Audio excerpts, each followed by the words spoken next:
It's Drawing in the Dark. This week, after finishing my first sketchbook that inspired my latest run of drawing videos, I wanted to do a quick tour of the book. So here we go. It's an Illo sketchbook, 8x8, and I really have enjoyed working in this book more than any other sketchbook I've worked with. In fact, I've already got a couple more that I'll be working out of after this one. I didn't quite finish the title page here. I did want to add a couple more panels above the Levi Smith triangle, but I never quite got to it. And the Jade Monkey here using the rod gone method. These pages I didn't bother with, more so because of the way that they are attached to each other in the book. I figured it would be easier to just leave them blank. I got this book to do some drawing exercises when I was out here with my dad, and then inspired by Rod Gone, look him up, I wanted to be able to follow his drawing videos and absorb his drawing techniques.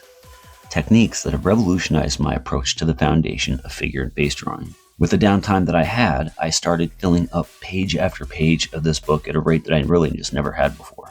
With the Rod Gone method of drawing faces, I started to get more comfortable with drawing different styles, angles, and expressions. Some of the hardest stuff to do without reference, especially in pen. Drawing in pen has also had an impact. There's a simplicity and challenge from drawing with pen that I found to be what I was looking for from my old daily sketch project a few years ago. A little bit of a grit and rawness to it. So I just built this book up the best I could, not worrying about who would see it or how each sketch turned out. And it really let me experiment and exercise my drawing skills without too much fuss or setup. Even drawing real people became easier and more expressive. So I worked on whatever exercise I could find on Rod Gone's channel and embraced drawing even mundane objects. An interesting part of this process is that it didn't impact my style. It really just gave me an easier and better structure to work from. These Star Trek aliens were a lot of fun.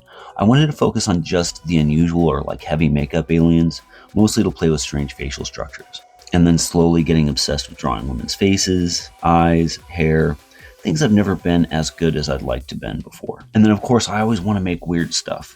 And then given half a chance, my brain drifts off to spaceships and aliens. But there was no themes to the book, and the only rule really was to keep it in pen. One of Rod Gone's challenges was to draw 100 hands, which was a fantastic experience and something I think I should do again. And between all of the study work, I realized I hadn't applied the method to skulls yet, which was great as it didn't really interfere with my style, but gave me way more control over how to construct and position them. Slowly, I started drawing less exercise stuff in this book and more concept work, especially for a couple of comic book ideas and stuff that I've been thinking about, such as these guys. And if I was going to do a page of Star Trek aliens, I should do a page of Star Wars aliens. After all, Star Wars clearly has the better alien designs, even if I am more of a Trekkie. And I guess I had to draw some tattoos type stuff too. While continuing with these other drawing exercises, I also wanted to go back to other stuff I was drawing before this book and just kind of flex these techniques and stuff on stuff I'd drawn in the past. And more drawings of faces of any and every kind. This Triceratops really turned out nice. Just doing a bit of something different, working with animals and stuff. Another thing I don't often draw much of. More women, more hairstyles. I slowly get more comfortable with these techniques.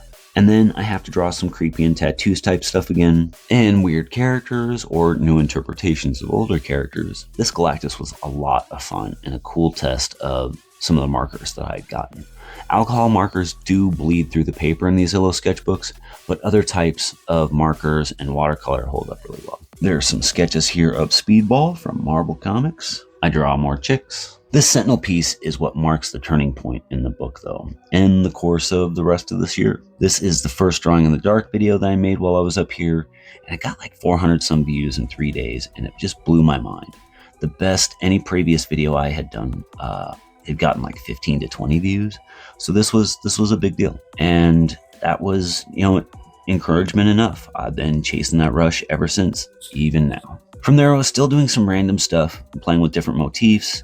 These are some of my favorite pieces right here in the book. So the pages on the left side became the drawing videos for my Patreon page. And on the right-hand page are the drawings I started doing for YouTube videos. It did take me a few pages to figure this method out, but after that, I really stick to it. The Medusa here is the only piece in the book drawn in pencil, and probably the last piece in the book that wasn't done as a video. Now here on the left is the Patreon, right is for YouTube. For the rest of the book, it's like this, as the YouTube videos started to take up all that free time I had. Focusing on pop culture fan art gave me a way to draw people in with something familiar, and allowing me to show off my own process. This venom took forever. Sometimes I would still do some drawing exercises, but for the Patreon page.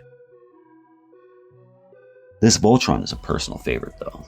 As I made more videos, I wanted to change it up as well as figure out an easier way to decide what to do next, so I started doing a series of villains and then robots.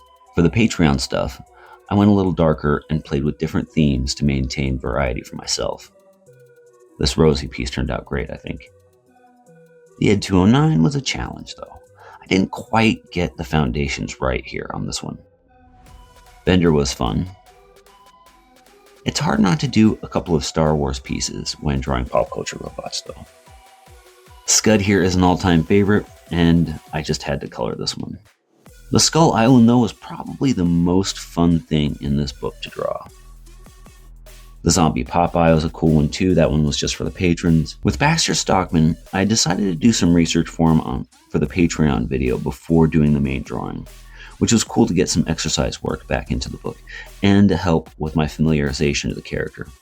And I continue doing that for the rest of the characters in the book, not that there's a whole lot left. Beetlejuice was fun, but I had a hell of a time getting his face right at first, and I'm really glad that I did this exercise work ahead of time so that I could kind of understand that and sort it out. The creature from the Black Lagoon was a tough one, and one of the longest pieces that I did in the book, mostly because of the swamp background, just took forever.